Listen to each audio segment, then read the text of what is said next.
Hello, Internet. My name is the Golden Stalfos, and today I want to talk about the Mario 3D All Stars thing because, God, it's awful. Okay, first of all, I didn't buy it because I'm not stupid um, or desperate or whatever it is that drove you into this horrible deal. Now, to be fair, some people just haven't played these games before, and this is their first chance to do it in recent memory. But but it's worth noting that in every conceivable sense, this is a horrible value deal. King K just did a video about it where he talks about a couple of different things and compares it to a few other different collection packs. And honestly, it's so much worse than you think. At first you hear what, 3 old games for $60 and nothing else? That's kind of steep, isn't it? That's $20 a pop. That's a little bit much, I mean, yeah.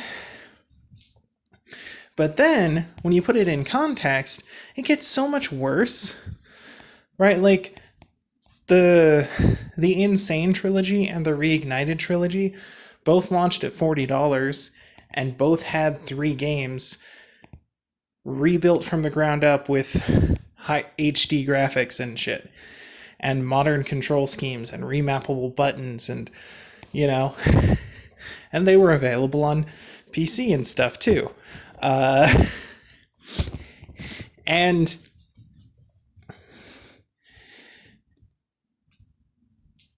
they couldn't do even that well, right? Not only does it cost $20 more than that, but there's no button mapping. It's on Switch, so you have to deal with Switch controllers. And I mean, of course, it was always going to be on Switch, but at least have button mapping. For Christ's sakes, man. It's 2020. Every game should have full button mapping. Every player should be able to choose their button map. I'm not going to go into tons of detail on it because King K covered it perfectly, but it's absurd. And you might think that alone is pretty terrible, but then you have to realize that these aren't even ports, right? Not only did they not rebuild the games with better graphics, they just took emulations and ran upscales on them, which isn't adequate.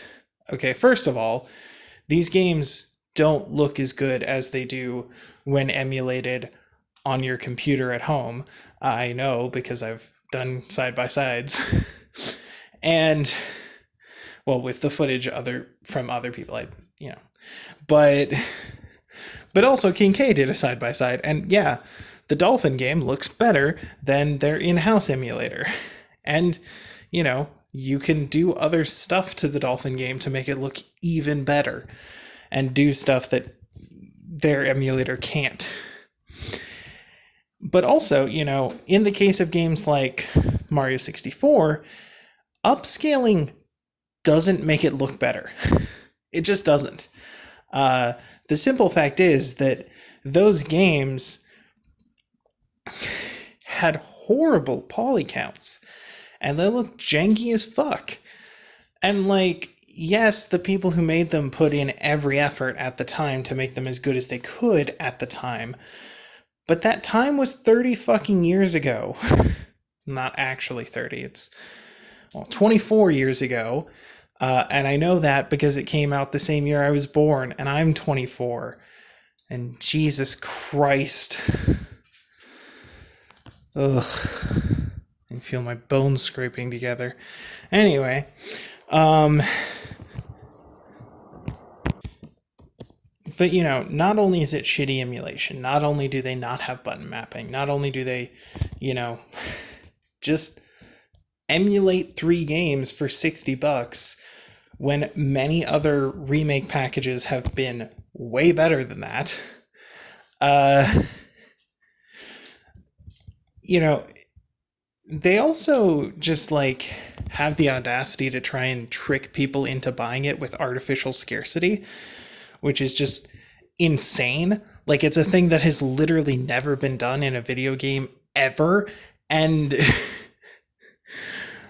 it's available for digital download. How can you have artificial scarcity on a digital download, you fucking lying shitheads? Um,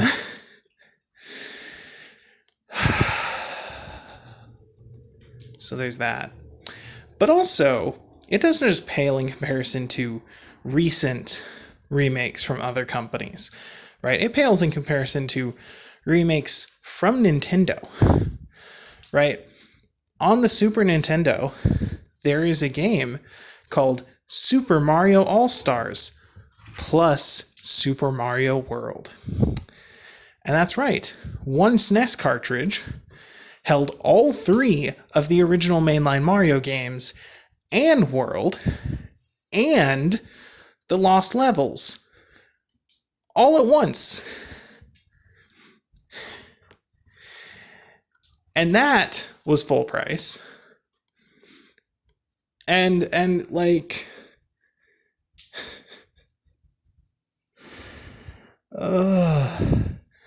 and it even has features that weren't in the original games, right? Like, you can save your game to make sure that you don't go back too far if you game over, or that when you turn off the game and come back, you'll come back onto the same level, which wasn't really a thing on the original NES titles, And it even has this cool menu where you can scroll through them in like chronological order, and you can see some information about the games, and like, yeah, that's the quality of remake Nintendo was making on their second console. All right? Like, their second console. The game whose name this game ripped off is a better value. By far. By far, it's a better value. It has 6 games on it, because it has both the American and Japanese versions of Super Mario 2. Like, Jesus Christ, Nintendo. How do you fall so far?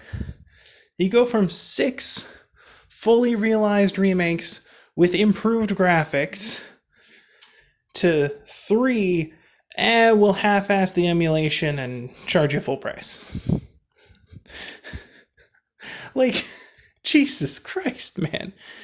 And you can't even make the argument that, like, oh, well, these games are, 3 or 4 times bigger, and that makes the difference, because, like, they're really not. I mean, all 3 of these games, well, Galaxy is pretty big, but because of the advanced graphics and the fact that they were, pushing into launch titles and had, development issues, Galaxy and Sunshine are both way smaller than you think they are. And part of the reason they feel long is because they keep making you redo levels with slightly different objectives. And programmatically speaking, they're like maybe 1/10 as big as they would be if you had to build all of these, if every star had to have its own unique level, right? Like, and so yeah, they're really not that big, and they're really not that hard to transfer, especially since they didn't do any remodeling or retexturing. So that sucks. Then, there's another great point of comparison here, because on the GameCube, there was a single GameCube disc that was released, which contained Ocarina of Time, Majora's Mask. It contained The Legend of Zelda, Legend of Zelda 2, Ocarina of Time, Majora's Mask, and a 20-minute playable demo of Wind Waker. So 4 Zelda games, a playable demo, a little history reel about the games, and because of this, like between this and the Game Boy player, literally every Zelda game in existence was playable on the Nintendo GameCube legally. Like, no mods, no bullshit, just you could have one disc and a Game Boy player to switch out your Game Boy games.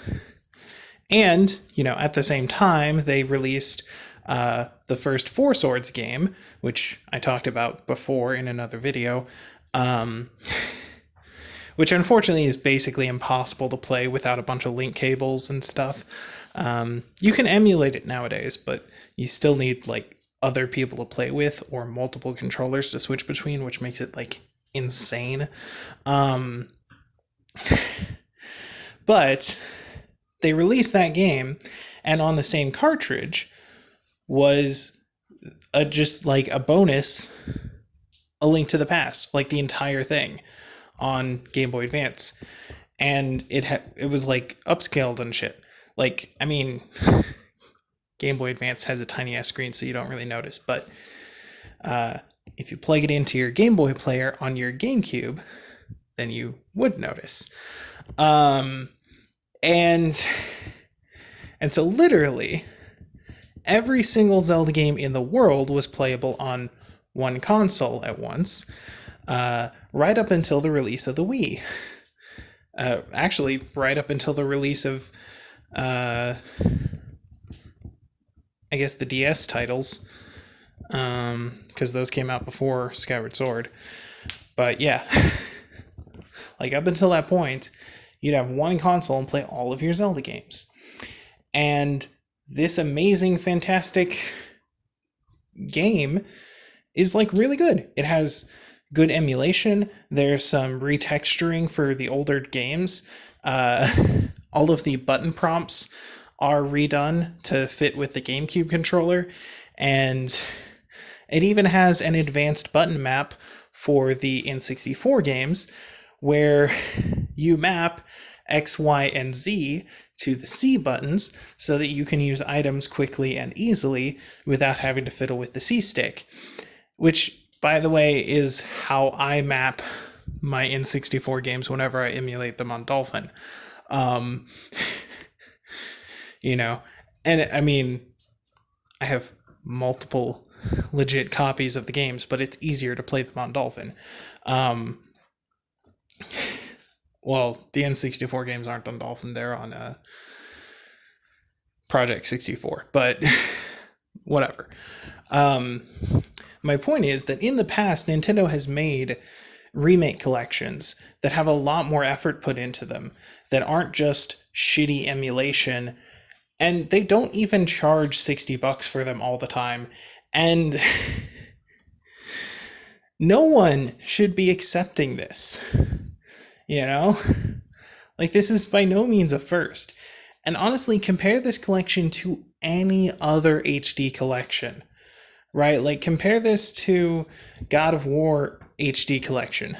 Compare this to the Devil May Cry HD collection. Anything. They release at AA prices.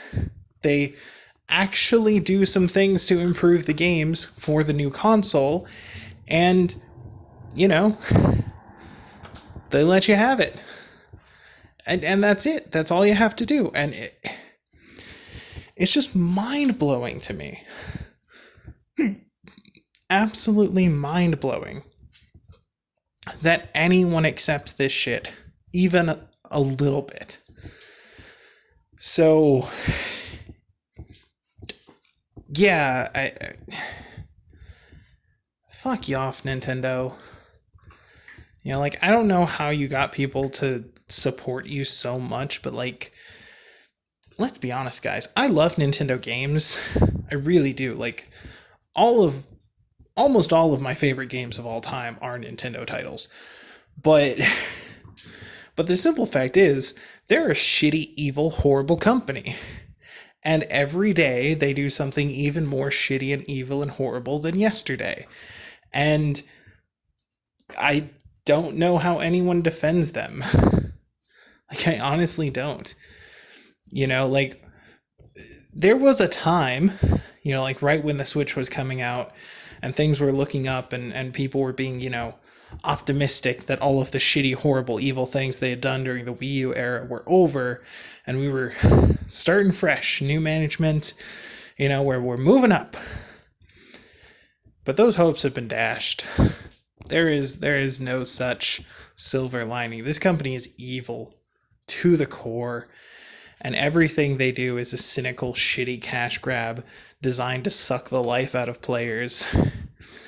And it's astonishing that we let them get away with it at all. You have the power. You don't have to buy this game. You don't. You can emulate it. Nintendo tried to get rid of all the emulation stuff, but they didn't. They did not, and they never will. And fuck them for even trying. And honestly, this is just like another in a long list of horrible, evil things they've done. Like when AM2R was coming out and getting a ton of popularity and recognition because it's the best Metroid game that has been published in almost a decade now. Actually, more than a decade now. Fuck my life. Because of that, it was getting a ton of press, and people were loving it and playing the shit out of it, and it's great. Go play it. You can still find it online, even though it was DMCA'd. The folder that I downloaded calls itself Lightning Shooting Star, so be on the lookout for that, I guess. Anyway, Nintendo decided, hey, we're going to hit you with the DMCA. And hey, you, company over here, who has made a bunch of Castlevania DS titles and really, really wants to do a remake of Metroid Fusion, instead, can you do a remake of Metroid 2 so we can support our DMCA claim? Because we're shitbags and we hate our fans, and anything they do to, celebrate our franchises is evil and should be torn down. There was a huge period of time when Nintendo straight up said, hey, if you make any YouTube videos about our stuff, we get money from that automatically. And you have to follow our guidelines. And fuck you. And if you don't, we'll issue copyright strikes and get your channel completely removed. And just like, wow, Nintendo, way to be a giant cock. I mean, seriously, is there anything more shitty and dickish? Go fuck yourself. And so, yeah, I'm not surprised that they've released one of the least, player-friendly packages that has, like, no real value and is just horribly anti-consumer, and then slapped a time limit on it so they can fuck you over even harder. And then, a bunch of people are saying, well, the time limit is probably because they're going to release proper remakes eventually. And to that I say, then why not just wait for the proper remakes and fuck this game? If they're just releasing a shitty cash grab stopgap in between real releases, then why even dignify it with a response? Tell them to fuck off. Fuck you, Nintendo. Fuck you and your anti-consumer bullshit.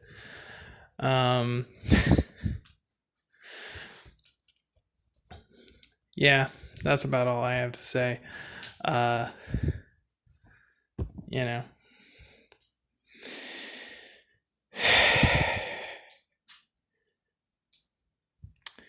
Thank you all for watching. Please don't buy this shitty game. Just, play them, emulate them. I'm straight up endorsing piracy here, Fuck Nintendo. Fuck their shitty cash grab. They don't deserve it. Uh, take that money out of their fucking greedy corporate hands and spend it on a game that's actually worth your fucking time. Uh, Demon Souls is coming out. Get that instead. Um, I know some people are going to be pissed because I said that, because Demon Souls is just one game and it costs even more, right? But, well, and it's console exclusive, which is really shitty and should not be the case. But we always knew it was going to be console exclusive because it always was, and so was Bloodborne, and we don't see any reversal of that happening anytime soon. But it's not as bad as it sounds. One, it was rebuilt from the ground up by a team who clearly gives a shit about the game, and has even added some cool features, and added some content as far as I can tell. It looks like the Northern Limits might not be in the game though, which is really soul crushing and really takes away from the value of the remake. But also, there's value in just being able to play online with people again. I mean, there is a private server, and I made an entire video about how you can get into that private server and all that kind of stuff. But, unfortunately, there's just not a whole lot you can do beyond that, and there's not even really a lot of people in the private server, so yeah. But there will definitely be a lot of people playing the game fresh when it comes out, so that'll be something to look forward to. But yeah, spend your money on that instead, or anything instead. Like seriously, buy both the Reignited trilogy and the Insane trilogy on Steam for less than the total price of this game. Seriously, get 6 games that are actually worth your time and have real button mapping instead. Go for it. Get the Devil May Cry remake and or the Devil May Cry remaster trilogy and the God of War remaster trilogy for less than the price of this game. Do it. Fucking do it, man. It'll be way more worth your time and money. And you know what? If you're a Nintendo fan, you probably never played Devil May Cry or God of War, and they're both fucking worth your time, okay? Great fucking game franchises. Absolutely amazing. Quality content. So yeah, do that instead. Thank you all for watching, and I'll see you in the next life. Laters. Okay, end card time. I'm supposed to tell you to like, comment, subscribe, all that stupid YouTube shit. There's a bell thingy, whatever. I have all the social media stuff: Facebook, Twitter, Twitch, YouTube. Mostly I use Facebook and Twitter to tell you about my Twitch and YouTube uploads. I've got a Patreon, but Patreon is one of those things where people who can afford to throw away money give money to people who can't. And so if you can't afford to throw away money, then you shouldn't be doing that. And if you can afford to throw away money, consider charities. There's a pandemic, there's global warming, there's millions of people in the world who don't have toilets, which is just awful. So I've linked a few charities in the description down below in case you're interested in that. And if you can't donate money to a charity, consider donating some of your time, because that's also very useful. And yeah, thanks for watching. Bye.